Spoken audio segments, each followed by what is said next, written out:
Hi, I'm Bruce Slater. Welcome to 1 Minute Golf. If you caught my introductory episode, it was all about the fact that I have watched, while I'm exercising over a long period of time, watched most of the instructional videos on YouTube, golf instructional videos.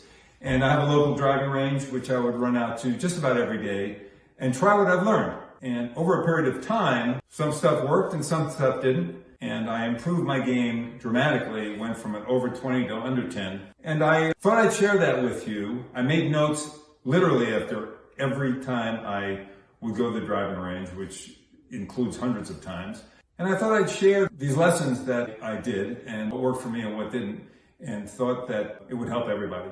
I'm not a teaching pro, I'm just an amateur. But by trial and error, it really showed what people can do to improve their game. So with that said, I thought I'd start with the backswing. The backswing, by far, is the most important part of creating a quality swing. And once again, 1 Minute Golf is all about creating an effortless, powerful, automatic, and consistent golf swing. And that's what I feel like I've done, which has improved my game. So with that in mind, the most important aspect is the backswing. So the backswing is made up of a variety of motions. First of all, it is the V that you form with your shoulders. Secondly, you come back to about parallel. Thirdly, you bend your trailing elbow. You come back a little bit further, making sure that your wrists move so that the face is slightly closed. You then continue further, bringing your weight to about 80% on the inside of your trailing foot. Then you continue your backswing, loosening up your wrists to the point getting ready for the transition lag. That's what I learned, that's what I tried, and that's what drove me crazy. Because all of those motions are very difficult and led me to a worse position. But finally, after trial and error, I decided that the backswing was actually two things, just two things. No matter what your backswing is, it was just two things. One is a non-motion, and the second is a motion. So let me show you. The non-motion is keeping your head still.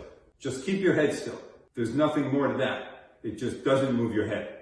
The second thing is when you come back, whatever backswing you have, you come back to the point of tension.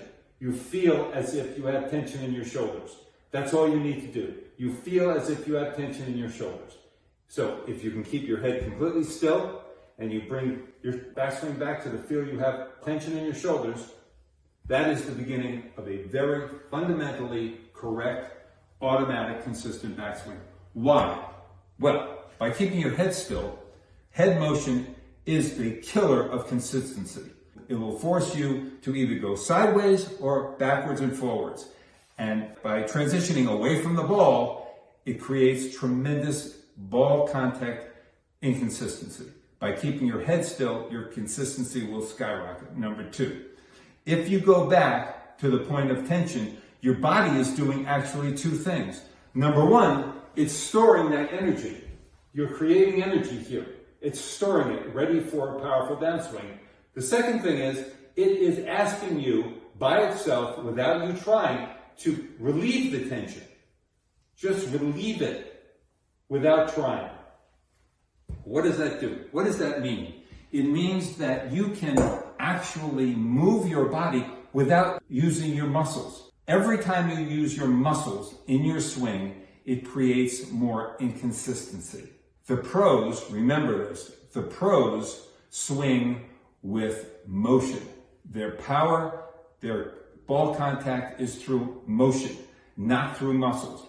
Amateurs have their power and their ball contact through muscles, and that's why they're much less consistent.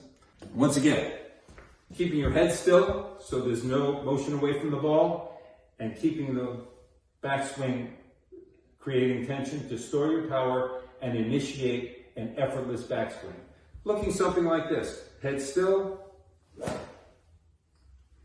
Once again, head still, release power. Very little motion, very little muscle, all motion. One other tip I will share with you, and that is that I'm not suggesting anybody hurt themselves by creating some kind of tension going back. You definitely don't want to hurt yourself. But what helped me a lot in creating the tension going back and the strain was to do exercises. And it's simply this. Take your hand, put it behind your elbow, and stretch. Take your other hand, put it behind your elbow, and stretch. And you might stretch a couple of times. I would do this 3 or 4 times a day. I still do.